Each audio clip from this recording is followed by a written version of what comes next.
আসসালামু আলাইকুম প্রিয় বন্ধুগণ। আপনারা নিশ্চয়ই ভিয়েতনামের কথা শুনেছেন। সেই ভিয়েতনামের হো চি মিন সিটি স্টক এক্সচেঞ্জের সাফল্যের ২৫ বছর উদযাপিত হচ্ছে এই ২০২৫ সাল। ভিয়েতনাম ছোট্ট দেশ, অথচ সেখানকার অর্থনীতি কি বিশাল মহীরু আকারের, চিন্তাই করা যায় না। অথচ সামান্য শুরু থেকেই ২,৬৮৮ মার্কিন ডলারের ট্রেডিং মূল্য নিয়ে এই হো চি মিন সিটি স্টক এক্সচেঞ্জের যাত্রা শুরু হয়, যা আজ এক বৃহত্তম এক্সচেঞ্জ হিসাবে আবির্ভূত হয়েছে। Ho Chi Minh city stock exchange HOAC আজ এই বছর ২৫তম বার্ষিকী উদযাপন করল, যা ভিয়েতনামের ক্রমবর্ধমান পুঁজিবাজারকে জাতীয় অর্থনীতির জন্য একটি গুরুত্বপূর্ণ ইঞ্জিনে রূপান্তরিত করার একটি অভিযাত্রাকে স্মরণ করে। ২৮শে জুলাই ২০০০ তারিখে এই স্টক এক্সচেঞ্জটি যাত্রা শুরু হয়, যা এখন তালিকাভুক্ত কোম্পানির সংখ্যা সেই শুরুতে ২ থেকে আজ ৩৯১টি স্টকে দাঁড়িয়েছে, যার মধ্যে ২১টি তালিকাভুক্ত তহবিল সার্টিফিকেট এবং ১৯২টি কভার্ড ওয়ারেন্ট রয়েছে। এই প্রবৃদ্ধি কেবল পরিমাণগত নয়, বরং স্বচ্ছতা, সুশাসন এবং বিনিয়োগকারীদের আস্থার জায়গায় একটি গুণগত স্ফলনকে নির্দেশ করে। ২০০০ সাল যেখানে ৬টি ট্রেডিং হাউস ছিল, এখন সেখানে ৭৮টিতে দাঁড়িয়েছে। শুধু তাই নয়, তাদের আর্থিক সক্ষমতাও উল্লেখযোগ্য এবং শুধু তাদের সমস্ত অর্থনৈতিকভাবে তারা শক্তিশালী। ৪৫টি চার্টার ক্যাপিটালে ১ ট্রিলিয়ন ভিয়েতনামি ডংয়ের উপরে রয়েছে। ২০২৪ সাল পর্যন্ত ৬১টি সংস্থা পরবর্তী মুনাফা অর্জন করে, যা ৫৫.৭ ট্রিলিয়ন ভিয়েতনামি ডং।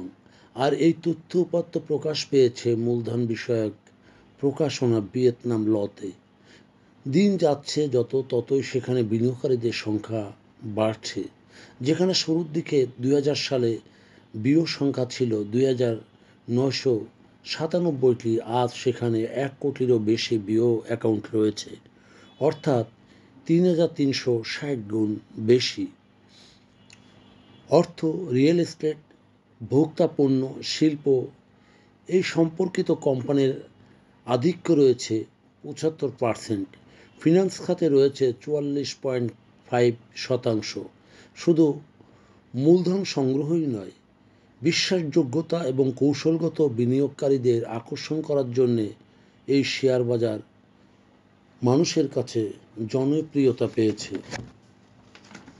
২০০৫ সাল থেকে ২০২৫ সালের মধ্যে এক্সচেঞ্জটি ৫৮৪টি নিলামের আয়োজন করেছিল, যা ৪.৮ বিলিয়নেরও বেশি শেয়ার এবং ১৩০ মিলিয়ন অংশদারিত্ব বিক্রি করে ২৪০ ট্রিলিয়ন ভিয়েতনামি ডংয়েরও বেশি আয় করেছিল। হো চি মিন স্টক এক্সচেঞ্জ বাধ্যতামূলকভাবে সেখানে ইংরেজি ভাষা প্রচলিত আছে, কারণ বিদেশি বিনিয়োগকারীদের দৃষ্টি আকর্ষণে সেটি সমর্থ হয়েছে এবং সেখানে হাতে গোনা অর্থাৎ মাত্র ৪৩ জন লাইসেন্সপ্রাপ্ত তহবিল ব্যবস্থাপক রয়েছে, যারা মাত্র ১২৩টি বিনিয়োগ তহবিলের তত্ত্বাবধান করে থাকে, যাদের সম্পদ এবং আন্ডার ম্যানেজমেন্ট অর্থাৎ AUM ৭৫০ ট্রিলিয়ন ভিয়েতনামি ডংয়েরও বেশি। ভিয়েতনামে মোট অ্যাসেট আন্ডার ম্যানেজমেন্ট ২০২৪ সালে জিডিপির ৬.৫% ছিল, যেখানে থাইল্যান্ড ২১%, মালয়েশিয়া ৫২%। এখনও ভিয়েতনামিদের অভীষ্ট লক্ষ্যে পৌঁছানোর জন্য তারা দৌড়ে আছে। ভিয়েতনামি পুঁজিবাজার বিশ্বব্যাপী প্রতিকূলতা, বাণিজ্য উত্তেজনা, পুঁজি পালানো, কোভিড-১৯ সহ সিস্টেম ওভারলোডের সাথে সাথে এটি স্থিতিস্থাপকতা ও নীতিগত প্রতিক্রিয়াশীলতার সাথে মোকাবেলা করেছে। সরকারি হস্তক্ষেপ, নিয়ন্ত্রণ সংস্থার সতর্কতা এবং HOSE অর্থাৎ হো চি মিন স্টক এক্সচেঞ্জের স্থিতিশীলতায় এবং তারল্য বিনিয়োগকারীদের আস্থা বজায় রাখতে সাহায্য করেছে। হো চি মিন সিটি স্টক এক্সচেঞ্জে দৈনিক গড়ে লেনদেন হয় ১৯ ট্রিলিয়ন ভিয়েতনামি ডং।